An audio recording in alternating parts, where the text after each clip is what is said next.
Je vous salue dans le beau et précieux nom de notre Seigneur Jésus-Christ. Prions.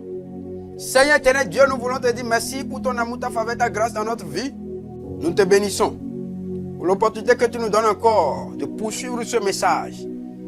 Seigneur, lié à la connaissance de notre nouvelle identité en Jésus-Christ, afin de vivre avec sérénité et assurance dans un monde en trouble. Seigneur, nous prions que ton Esprit Saint nous enseigne les profondeurs des mystères cachés de ta parole, afin que nous comprenions le plan de la libération de l'homme de l'esclavage de Satan au nom de Jésus-Christ. Merci Père de nous avoir exaucés. Au nom de Jésus, nous avons prié. Alors, bien-aimés, comme la dernière fois, nous avons vu, nous sommes en train de développer comment est-ce que le processus par lequel Dieu a arraché, la stratégie que Dieu a mise en place pour pouvoir arracher à nouveau l'homme de l'esclavage de Satan et repositionner l'homme dans sa position de domination qu'il avait établie avant la fondation du monde. Alors, nous avons vu, la dernière fois, nous sommes arrêtés sur le fait que nous avons montré comment les choses sont passées jusqu'à ce que désormais Satan a été accusé et la sentence a été prise, comme il a dit dans Jean 3,16, que Dieu a tant aimé le monde, il a donné son Fils unique Jésus-Christ, afin que quiconque croit en lui ne périsse point, mais qu'il ait la vie éternelle.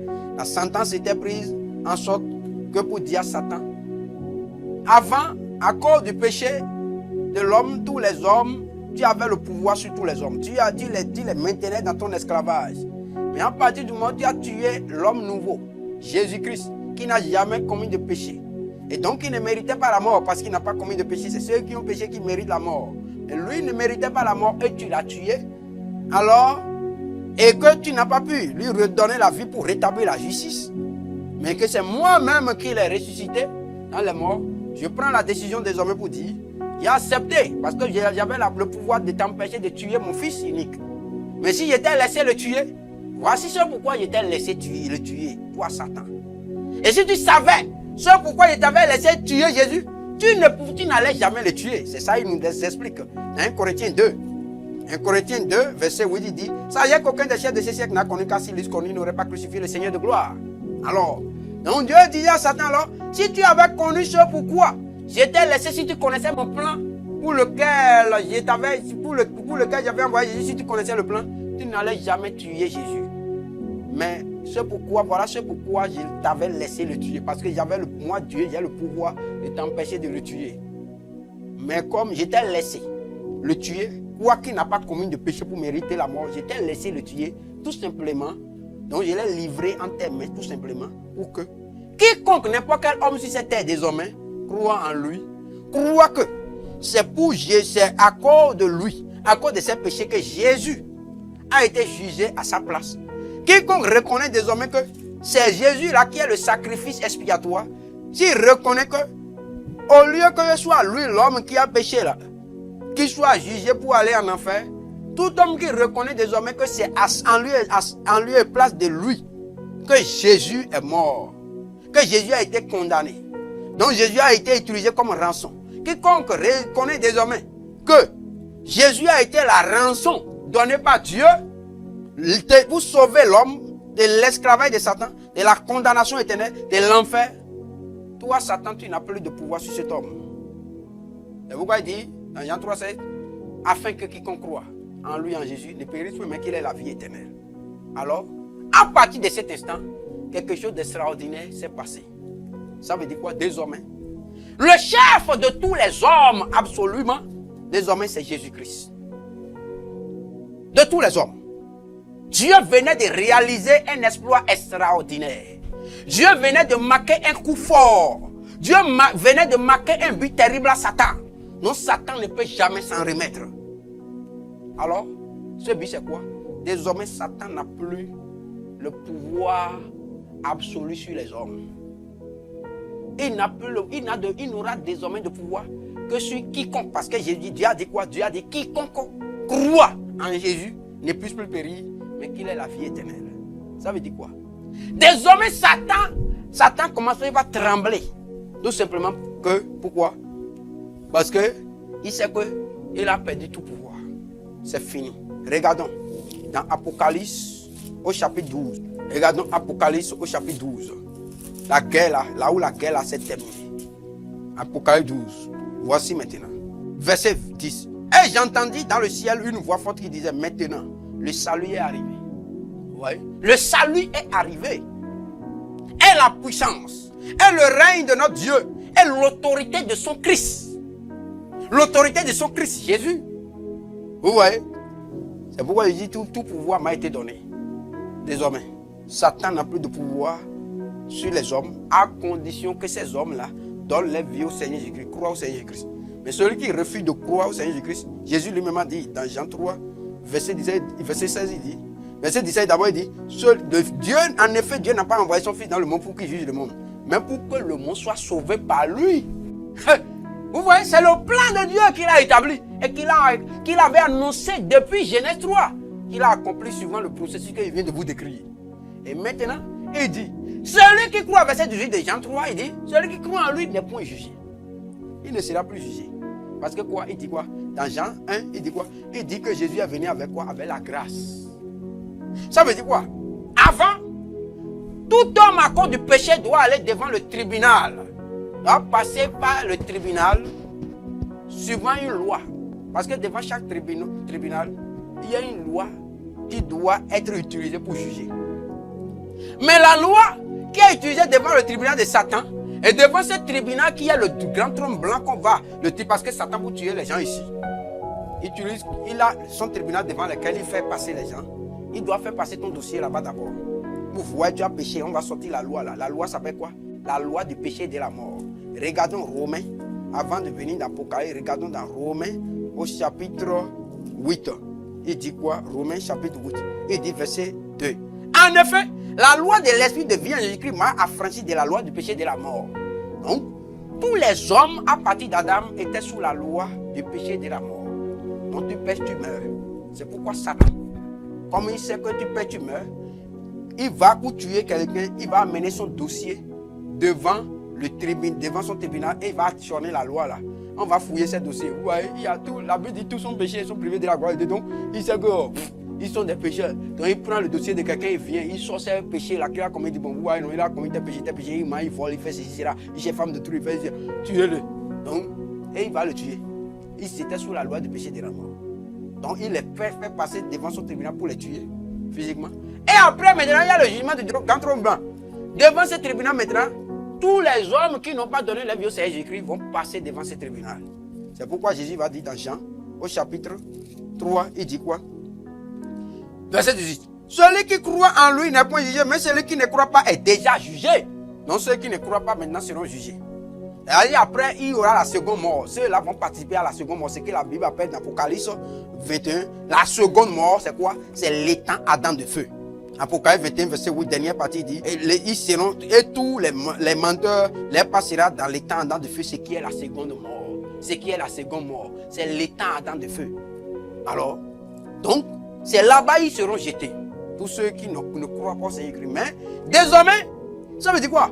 Désormais, Satan n'a plus le pouvoir de juger quelqu'un, de le condamner. Ça veut dire quoi? Toi qui m'entends.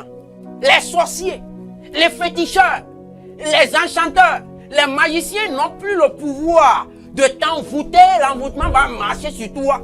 Désormais que lorsque toi tu refuses de recevoir Jésus comme ton Seigneur, de donner ta vie au Seigneur, de donner ta vie à Jésus et de le reconnaître comme ton Seigneur et ton sauveur personnel. Dans ce moment que les sorciers, que Satan. Parce que quoi? Tant que tu n'as pas donné ta vie au Seigneur Jésus-Christ, tu es sous quoi? Tu es sous la loi du péché et de la mort. Et cette loi dit quoi? Celui qui pêche doit mourir. Et tu es tout dans le péché, tu dois mourir. Mais, cette loi a été remplacée pour tous ceux qui sont en Jésus-Christ. C'est pour remplacer cette loi sur la vie de tous les humains, sans exception, que Dieu a envoyé Jésus pour accomplir le processus que je venais de décrire, que j'ai décrit dans le message précédent.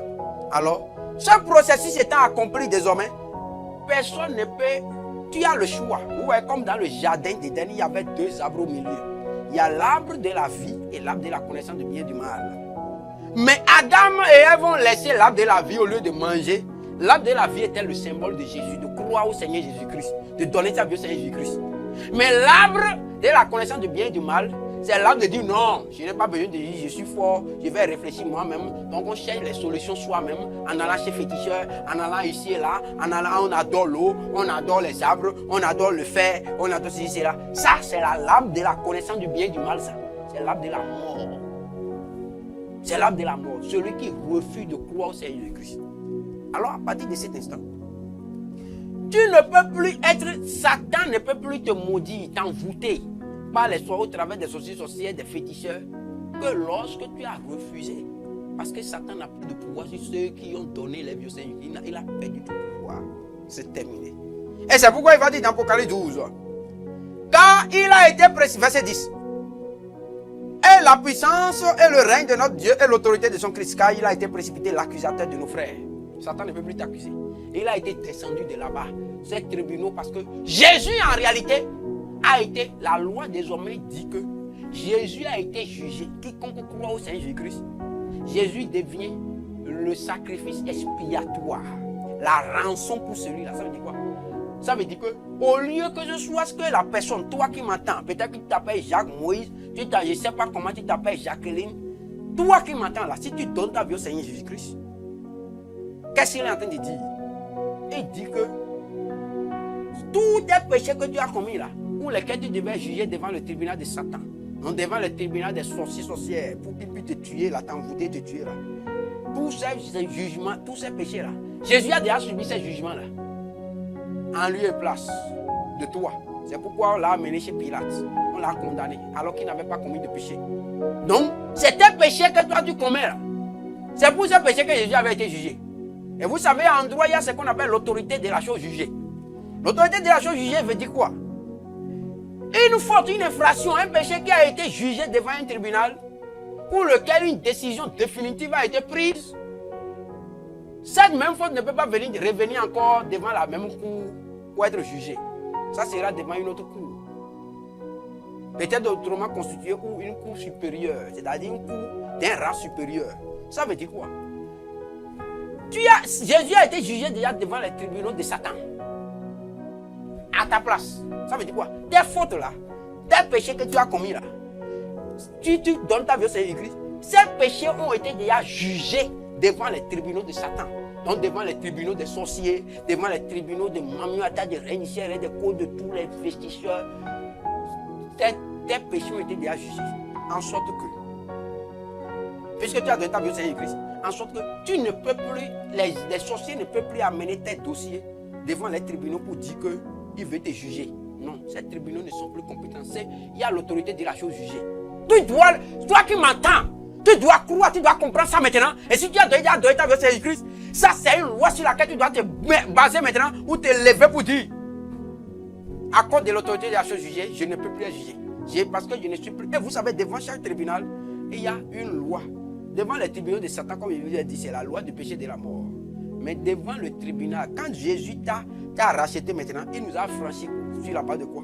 La loi qui te gouverne désormais, c'est la loi de l'esprit de vie en Jésus-Christ. C'est pourquoi il te donne, quand tu donnes ta vie au Seigneur Jésus-Christ, selon Actes 2, verset 38 à 39, tu lui donnes ta vie, tu te répands, il te donne maintenant son esprit. Pour que son esprit rentre dans ton esprit de l'homme là, pour premièrement réveiller ton esprit, c'est-à-dire ressusciter l'esprit de l'homme qui était mort en toi, pour pouvoir enseigner ton esprit maintenant, parce qu'on ne veut pas enseigner un cadavre. Donc quand l'esprit de Dieu vient, quand tu donnes ta vie, c'est écrit, l'esprit de Dieu vient en toi, il rentre dans ton esprit d'abord, et il réveille ton esprit, il le ressuscite. Et maintenant il commence par l'enseigner, par le nourrir. Au travers de quoi? Il le nourrit au travers de la nourriture de l'esprit. La nourriture de l'esprit, c'est la parole de Dieu. C'est pourquoi il va dire dans 1 Pierre 2, 3, il dit si vous avez goûté, vous allez trouver que le Seigneur est bon. Comme des enfants nouveaux, de désirer le lait spirituel par lequel vous allez croître pour le salut. Donc, cet esprit, l'esprit de Dieu, maintenant prenant la parole de Dieu, qui est le pain de vie et l'eau de vie, comment pas te nourrir en t'enseignant, en t'expliquant les profondeurs. Et à partir de cet instant, l'esprit là même va te conduire maintenant sur la base de ces paroles. C'est pourquoi il dit, il vous conduira dans toute la vérité, selon Jean 13. Il dit, il vous conduira, l'esprit de vérité vous conduira dans toute la vérité maintenant. Donc, c'est cet esprit qui va, comment il va te conduire. C'est pourquoi il dit, la loi de l'esprit dit, la loi, c'est pourquoi il va dire, Romains 8, verset 1er, il dit, il n'y a donc maintenant aucune condamnation pour ceux qui sont en Jésus-Christ. Ah, on n'a pas dit pour ceux qui sont dans l'église. Hein. Non, ceux qui sont en Jésus-Christ. Donc tu dois être en Jésus-Christ vrai. Parce que dit, Dieu cherche les vrais adorateurs qui l'adorent en esprit et en vérité. Donc tu dois être vrai. En vérité, en esprit, en vérité, ça veut dire quoi? Tu dois être sincère. Regardons dans Apocalypse au chapitre 10. Il dit, verset 22, il dit, vous voyez, approchons-nous avec un cœur sincère, dans la plénitude de la foi, les cœurs purifiés d'une mauvaise conscience et le corps lavé d'une eau pure. Voilà. C'est ça. Donc tu dois t'approcher avec un cœur sincère. Là, tu es en Jésus-Christ. Tu confesses Jésus, tu reconnais que tu es un pécheur. Tu donnes ta vie au Seigneur Jésus-Christ. Alors à partir de cet instant, tu es devenu maintenant une brebis de Jésus. Tu es devenu disciple de Jésus. Étant devenu disciple, Jésus est devenu ton chef. Jésus est devenu ton Seigneur. Tu es devenu enfant de Dieu. Et tu te mets sous, tu as quitté l'esclavage de Dieu, de Satan du moins. Tu vas venir maintenant sous l'autorité de Dieu en Jésus-Christ. Et à partir de cet instant, il dit quoi? Il n'y a plus de condamnation. Tu sais pourquoi? Il n'y a plus de condamnation pour toi. Je vais t'expliquer deux choses. Premièrement, tu devrais juger devant les tribunaux de Satan. Mais Jésus a été déjà jugé à ta place, devant les tribunaux de Satan. Alors, à cause de l'autorité de la chose jugée, tu ne peux plus être jugé devant ces tribunaux, premièrement. Deuxièmement, tu as été transporté du royaume des ténèbres, du royaume de Satan, pour rentrer maintenant, parce qu'avant tu étais sous le règne de Satan, tu étais son esclave. Désormais, Jésus est devenu ton Seigneur, ça veut dire que tu es devenu un citoyen maintenant, disciple, esclave de Jésus. Tu dois devenir esclave. Il y a beaucoup qui ne veulent pas, ils trouvent que c'est péjoratif. C'est facile pour eux, ils sont contents d'être esclaves de Satan, qui va les conduire en enfer. Mais ils ne sont pas contents d'être esclaves de Jésus qui va les conduire au ciel. Je vais vous poser une question. Si toi tu es un homme libre, on te dit que bon voilà, maintenant, tu as commis une faute. On dit qu'il y a un juge qui va te juger.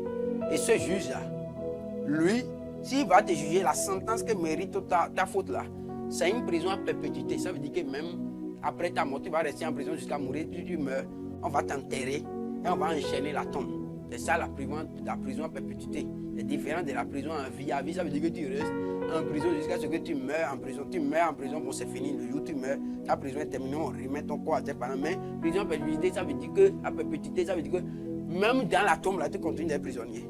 Tu vois? Maintenant on dit ça. Et tu as l'opportunité de devenir ami de ce juge-là avant que le jour du jugement n'arrive. Ami de ce juge-là, tu vas l'aimer, on te dit, le juge te donne l'opportunité de devenir son ami. Et tu es toujours avec lui, ami inséparable. Et tu trouves que c'est de l'esclavage. Et tu ne veux pas devenir son ami. Est-ce qu'un homme peut faire ça?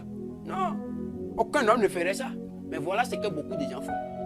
Parce que Jésus, à cause de ce qu'il a accompli, que nous avons expliqué dans les messages passés, Jésus est devenu, Dieu l'a établi comme le chef, le Seigneur de tout homme qui croit en lui. Et même de ceux qui ne croient pas. Il est le Seigneur de tout homme. Pour ceux qui croient comme ceux qui ne croient pas. Pour ceux qui croient, désormais, ils vont bénéficier de la grâce. Quand ils vont, ça veut dire quoi? Quand ils vont mourir sur cette terre, ils n'iront pas devant le tribunal de jugement pour aller en enfer. Mais ils iront devant le tribunal de récompense. Pour recevoir les récompenses et ils vont demeurer pour toujours au ciel. Mais ceux qui ne croient pas, comme on a vu dans Jean 3, ils sont déjà jugés.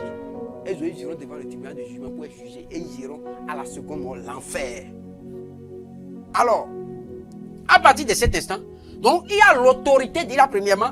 Donc il nous a amené, il y a premièrement le fait, pourquoi il n'y a plus de condamnation pour ceux qui sont en Jésus, parce qu'il y a l'autorité de la chose jugée premièrement. Voyez, Jésus a été jugé déjà à la place de tous ceux qui croient.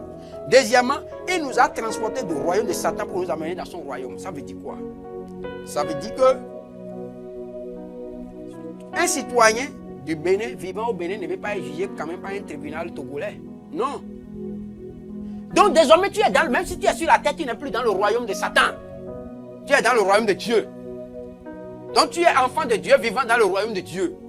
Comment se fait-il qu'un autre tribunal d'un autre royaume peut te juger? Ce n'est pas possible.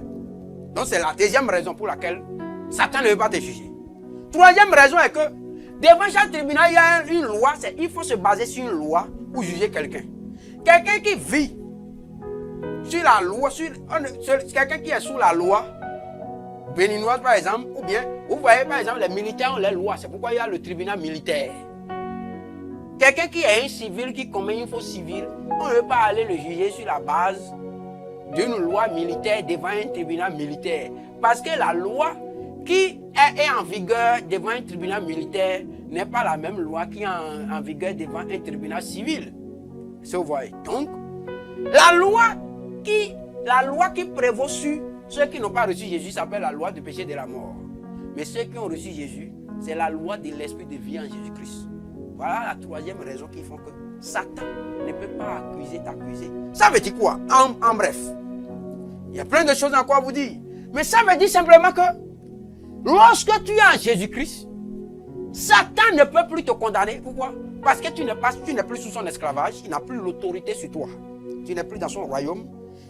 Tu as été racheté de son esclavage et tu es ramené dans le royaume de Dieu. Donc, si les tribunaux de Satan sont incompétents, il y a l'incompétence territoriale.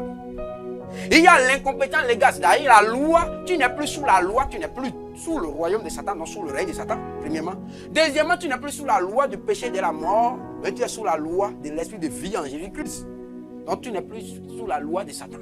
Troisièmement, parce qu'il y a l'autorité de la chose jugée. Jésus a été déjà jugé à ta place. Donc, on ne peut plus te juger. Les tribunaux de Satan ne sont plus qualifiés pour te juger. Tu es devenu un homme libre. C'est pourquoi il dit quoi? Tu es libre de quoi? Tu es libre de la loi du péché et de la mort. Tu es libre de l'esclavage de Satan. Tu es libre de son royaume. Alors, d'être jugé devant ces tribunaux. Et désormais, tu es sous le royaume de Dieu. Tu es sous la loi de l'esprit de vie en Jésus-Christ. Et Jésus a été déjà jugé à ta place. Et c'est seulement le tribunal. Tu ne peux comparer devant un autre tribunal que devant le tribunal de Dieu. Devant le tribunal de Jésus. Le tribunal de récompense. Et là-bas, la Bible dit que ce n'est plus ce qui prévaut pour toi là-bas, ce n'est plus la loi du péché et de la mort, mais c'est la loi de la grâce. Tu obtiens la grâce devant ce tribunal. C'est ce qui arrive pour toi. Alors, est-ce à dire qu'à cause de ça, maintenant, lorsque je donne ma vie au Seigneur Jésus, je confesse Jésus, je peux faire tout ce que je veux, vivre en désordre, faire comme des gens le croient? Non, on va voir cela dans la suite. Que le Seigneur vous bénisse. Alors, comme tu as vu, tu as compris toutes ces choses. Toi qui es là, je vais te poser une question. Voici le tableau est présenté. Le schéma est clair pour toi maintenant. Si tu n'as pas compris tout ce qu'on a dit jusque-là, dans la fin de l'émission, on va te donner nos numéros. Tu peux nous appeler pour avoir de plus amples explications. Mais c'est clair. Et sur la base des questions que vous allez poser, ça peut faire l'objet d'autres émissions qu'on va encore enseigner, expliquer davantage à tout le monde pour que les gens comprennent. Alors, comme tu as entendu ces choses, je te pose une question. Veux-tu délibérément continuer par rester sous l'esclavage de Satan, sachant que tu n'as aucune force, aucune capacité par toi-même, parce que Dieu savait que il est impossible pour l'homme de se libérer lui-même par sa propre force, par son intelligence de l'esclavage de Satan. C'est pourquoi Dieu a mis en place ce plan. Et il a donné son fils unique Jésus-Christ comme rançon pour tous les hommes sans exception. Et pourquoi il dit quiconque grand, quiconque petit, quiconque noir, quiconque blanc, quiconque riche, quiconque pauvre, quiconque gros, quiconque mince, quiconque instruit, quiconque non instruit, quiconque croit seulement en Jésus-Christ ne périsse point, mais qu'il ait la vie éternelle. Il va quitter l'esclavage de Satan et il devient maintenant, il ne sera plus jugé. Mais il va bénéficier de la grâce. Tu veux quoi? Dieu met devant toi maintenant la vie et la mort, la bénédiction et la malédiction, le ciel et l'enfer, Jésus et Satan. Tu as le choix. Qu'est-ce que tu choisis?